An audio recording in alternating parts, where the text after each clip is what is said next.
સમાચાર વિસ્તારથી અને સૌપ્રથમ વાત કરીએ તો સાધ્વી જયશ્રીગીરી ફરાર થવા મામલે ક્રાઇમ બ્રાન્ચે 7 લોકો સામે ગુનો દાખલ કર્યો છે, જેમાંથી 6 લોકોની ધરપકડ કરાઈ છે। ધરપકડ કરાયેલામાં 2 વકીલ અને 4 પોલીસ કર્મચારીઓ સામેલ છે। સાધ્વી ફરાર થતા ફરજમાં બેદરકારી બદલ આ તમામની ધરપકડ કરાઈ છે। પોલીસ સાધ્વીને જે પ્રાઇવેટ ગાડીમાં લાવી હતી તે નાના ચિલોડામાં રહેતા એક વ્યક્તિનું હોવાનું સામે આવ્યું છે। તો બુધવારે સાંજે અનેક ગુનાઓમાં સંડોવાયેલી સાધ્વી જયશ્રીગીરીએ પોલીસના આબરૂના લીરે લીરા કરતા ફરાર થઈ સુરક્ષા સામે સવાલ ઉભા થયા છે। સાધ્વી જયશ્રીગીરી પેરોલ પર હતી ત્યારે હિમાલય મોલમાં પોલીસ જાપ્તામાં જતી સાધ્વી અને પોલીસ કોન્સ્ટેબલને મોલમાં જતા હોય તેવા સીસીટીવી ફૂટેજ સામે આવ્યા છે।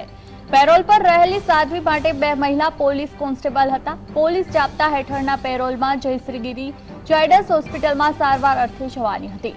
જોકે હોસ્પિટલમાં જતા પહેલા સાધ્વી શહેરની વિવિધ સ્થળોએ ફરી હતી અને હિમાલય મોલમાં ખરીદી પણ કરી હતી। તો આ અંગે ક્રાઇમ બ્રાન્ચે ફરિયાદ નોંધીને 3 પોલીસ કર્મીઓની પૂછપરછ શરૂ કરી છે, તેમજ પોલીસે સાધ્વીના એડવોકેટની પૂછપરછ કરી વધુ તપાસ હાથ ધરી છે।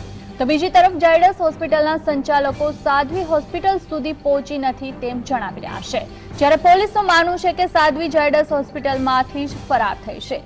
સાધ્વીએ ફરાર થઈને પોલીસ જાપ્તાની કામગીરી સામે શંકા ઊભી કરી છે। સાધ્વી જયશ્રીગીરીએ બાથરૂમ જવાના બહાને તક ઝડપી અને ફરાર થઈ જતા હાલમાં પોલીસ દોડતી થઈ ગઈ છે। બાદમાં પોલીસે સાધ્વીની ઝડપી પાડવા માટે ચક્રો ગતિમાન કર્યા છે। સાધ્વીના સાગરીતો હાલ પોલીસ રડારમાં છે।